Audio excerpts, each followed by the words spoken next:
नमस्कार, मैं हूं शम्स ताहिर खान और आप देख रहे हैं वारदात। लोकसभा चुनाव में अब बस कुछ ही वक्त बाकी है। माहौल बनना शुरू हो गया है।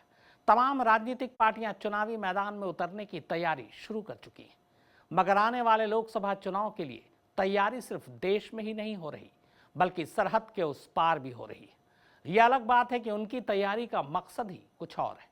अमेरिकी खुफिया एजेंसी ने एक रिपोर्ट जारी कर कहा है कि पाकिस्तान में बैठे आतंकवादी भारत में होने वाले लोकसभा चुनाव के दौरान जगह जगह दंगे फैलाने का मंसूबा बनाए बैठे।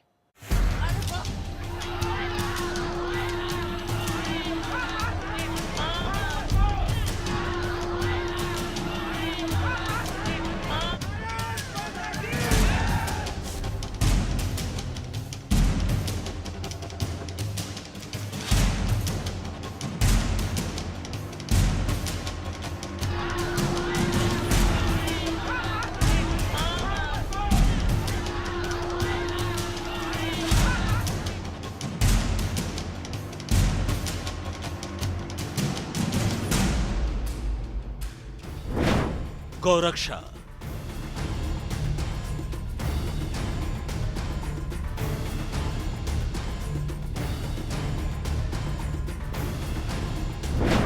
लव जिहाद,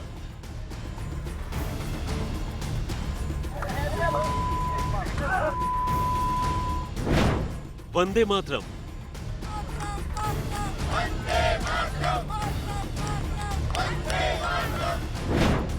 जबरदस्ती,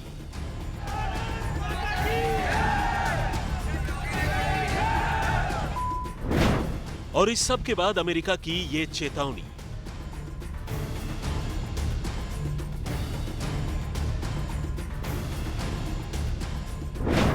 लोकसभा चुनाव के दौरान दंगों की साजिश।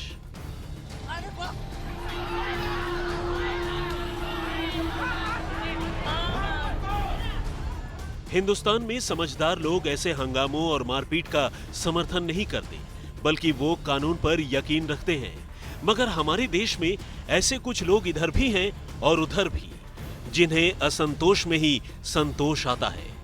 इसी में उन्हें इत्मीनान मिलता है, लेकिन जाने अनजाने ये लोग देश के दुश्मनों की मदद कर रहे हैं। और दुश्मन हैं कि मौके की ताक में बैठे हैं। सरहद पार बैठे उन्हीं दुश्मनों को लेकर खबर आई है कि इसी साल आने वाले आम चुनाव के दौरान वो बड़े पैमाने पर सांप्रदायिक हिंसा भड़काने की साजिश रच रहे हैं।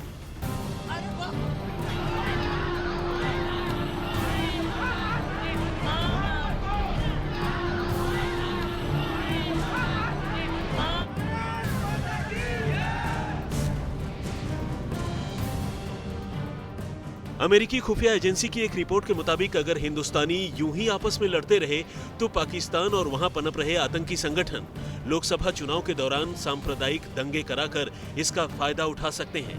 अमेरिका के नेशनल इंटेलिजेंस के डायरेक्टर डैन कोट्स ने कहा है कि लोकसभा चुनाव के दौरान पाक में बैठे आतंकी संगठन भारत पर हमले भी कर सकते हैं। अमेरिकी खुफिया एजेंसी के इस वरिष्ठ अधिकारी के मुताबिक अगर सत्तारूढ़ भाजपा मई में आम चुनाव से पहले हिंदू राष्ट्रवादी विषय पर ही जोर देती रही तो भारत में सांप्रदायिक हिंसा की आशंका बहुत प्रबल है। पाकिस्तान समर्थित आतंकवादी समूह भारत के खिलाफ हमलों की योजना बनाने और अंजाम देने के लिए पाकिस्तान में अपने पनाहगाहों का फायदा उठाना जारी रखेंगे।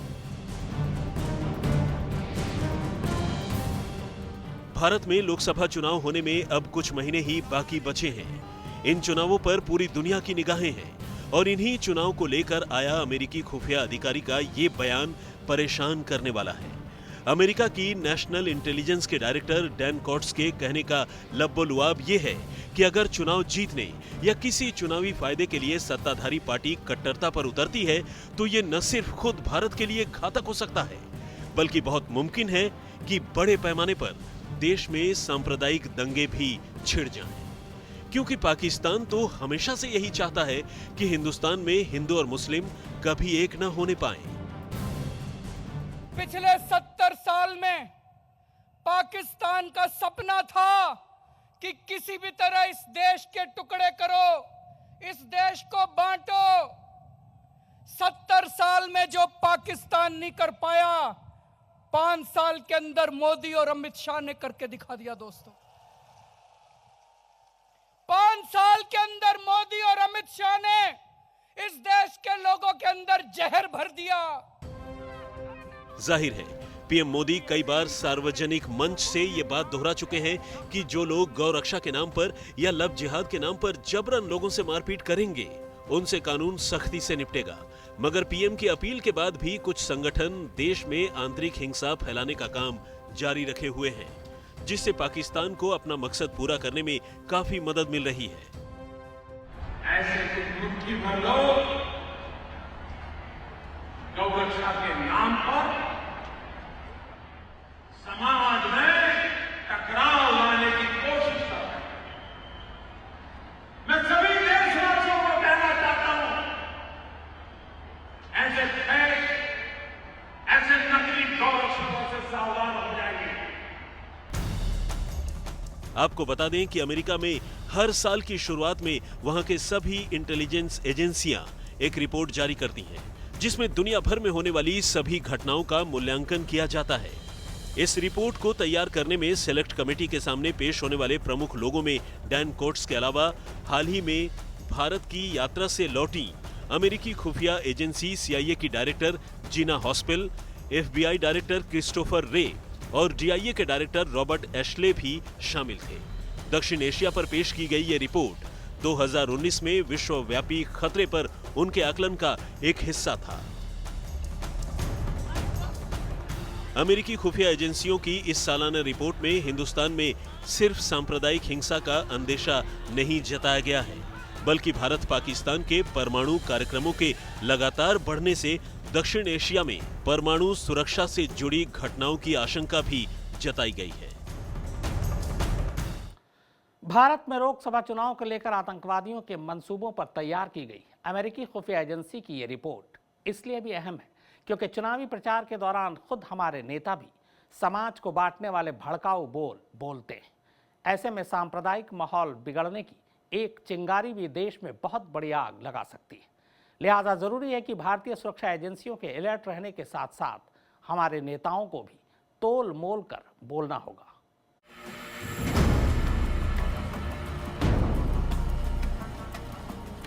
आपको अगर आप या कोई भी व्यक्ति बीफ के मीट के खाए बिना मर रहा है तो पाकिस्तान चले जाइए। वैसे लोगों के लिए भारत में लगता है अब कोई जगह नहीं है जिनका मक्का मदीना, राजनीतिक मक्का मदीना जिन लोगों ने पाकिस्तान को बना रखा।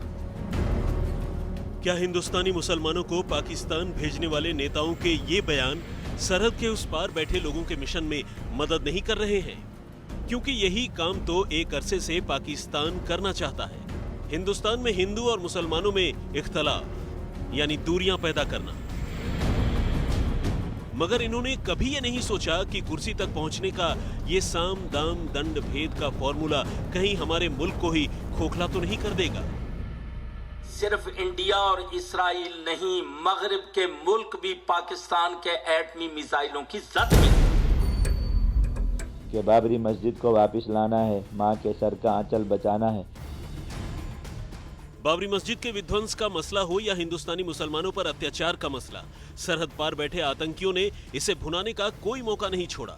वो चाहते हैं कि कैसे भी भारतीय मुसलमानों को बरगला सकें, क्योंकि इन्हें बरगलाए बिना इनकी दाल हिंदुस्तान में गलने से रही। पिछले एक अरसे से हिंदुस्तानी मुसलमानों की दुत्कार ने इन्हें पंगु बना दिया था, मगर केंद्र में मोदी सरकार के आने के बाद से सत्ताधारी पार्टियों के कुछ मंत्रियों के आग उगलते बयानों ने इन्हें फिर से ये मौका दे दिया है। मोदी, तुमने तो कर लिया जो कर लिया, अब इंशाअल्लाह कश्मीरी मुजाहिदीन सर्जिकल स्ट्राइक्स करके तुम्हें बताएंगे और तुम्हारे एकेडमीज में तुम्हारे जनरल रॉयल एकेडमी की सर्जिकल स्ट्राइक नहीं पढ़ाएंगे, इंशाअल्लाह आइंदा वो सर्जिकल स्ट्राइक पढ़ाएंगे जो कश्मीर में मुजाहिदीन करके दिखाएंगे। देश में चुनावी शंखनाद हो चुका है, लिहाजा इसी चुनावी माहौल का फायदा उठाने के लिए पाकिस्तान में बैठे आतंकी सरगना लगातार इस कोशिश में हैं कि सांप्रदायिक दंगे भड़कें ताकि वो अपने मिशन में कामयाब हो सकें। क्योंकि वो ये पहले से मान चुके हैं कि भारतीय जनता पार्टी मोदी को दोबारा प्रधानमंत्री बनाने के लिए हिंदुत्व का कार्ड खेल सकती है, जिससे इस काम में उन्हें आसानी होगी। और इसी की आशंका अमेरिकी नेशनल इंटेलिजेंस के डायरेक्टर डैन कॉट्स ने जताई है। अपने लिखित बयान में डैन कॉट्स ने कहा है, प्रधानमंत्री नरेंद्र मोदी के पहले कार्यकाल के दौरान बीजेपी शासित राज्यों में सांप्रदायिक तनाव गहरा हुआ और राज्यों में कुछ हिंदूवादी नेताओं ने इसे हिंदू राष्ट्रवाद का संकेत मान अपने समर्थकों में ऊर्जा भरने के लिए छिटपुट हिंसा का सहारा लिया है। चुनाव से पहले इस तरह की हिंसा भारत में इस्लामिक टेररिस्ट संगठनों को बढ़ावा देने के लिए प्रोत्साहित कर सकती है। इस रिपोर्ट में दावा किया गया है कि चुनाव से पहले भारत और पाकिस्तान के संबंध भी तनावपूर्ण हो सकते हैं। इतना ही नहीं, रिपोर्ट में कहा गया है कि भारत पाकिस्तान बॉर्डर पर लाइन ऑफ कंट्रोल और क्रॉस बॉर्डर टेररिज्म में चुनाव तक बढ़ोतरी हो सकती है, जो दोनों देशों में तनाव को बढ़ाएगा।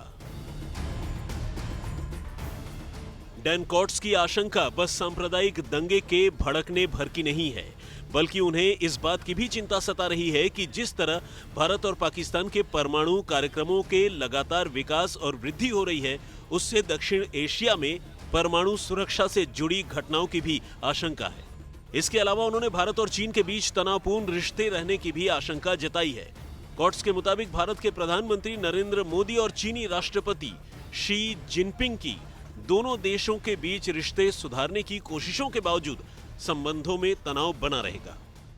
देश के मौजूदा राजनीतिक माहौल को देखते हुए इतना तो जाहिर होने लगा है कि चुनावी मुद्दों में अयोध्या में राम मंदिर का मुद्दा भी अहम होगा। और इसी को देखते हुए आतंकवादी संगठन जैश ए मोहम्मद के मुखिया मौलाना मसूद अजहर ने हाल ही में फिर भारत के खिलाफ जहर उगला है। मसूद अजहर का कहना है कि उसके आतंकवादियों की नजर पूरी तरह से भारत पर है।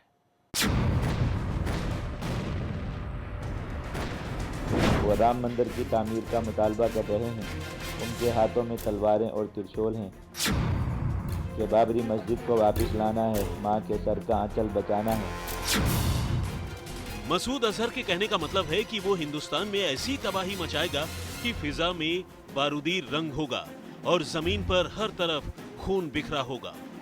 कुल मिलाकर भारत में दहशत फैलाने की धमकी दे रहा है संसद हमले और पठानकोट हमले का मास्टरमाइंड। वो अजीम बाबरी मस्जिद जो हमारे बुज़दिली के कबीरा गुनाह की वजह से हमसे छीन ली गई, उस पर एक आर्जी मंदिर कायम कर दिया गया और आजकल वहाँ मुशरिकों का मुश्तइल मजमा इकट्ठा है। वो राम मंदिर की तामीर का मुतालबा कर रहे हैं। उनके हाथों में तलवारें और त्रिशूल हैं, जबकि मुसलमान सहमे सहमे खौफजदा हैं। बाबरी मस्जिद फिर पुकार रही है। हालांकि ये नई बात नहीं है जब जैश ए मोहम्मद के इस आतंकी ने ऑडियो जारी करके भारत को धमकाने के लिए गीदड़ भभकी दी हो। इससे पहले भी मौलाना मसूद अजहर ऐसे कई धमकी भरे ऑडियो जारी कर चुका है। आज तक ब्यूरो।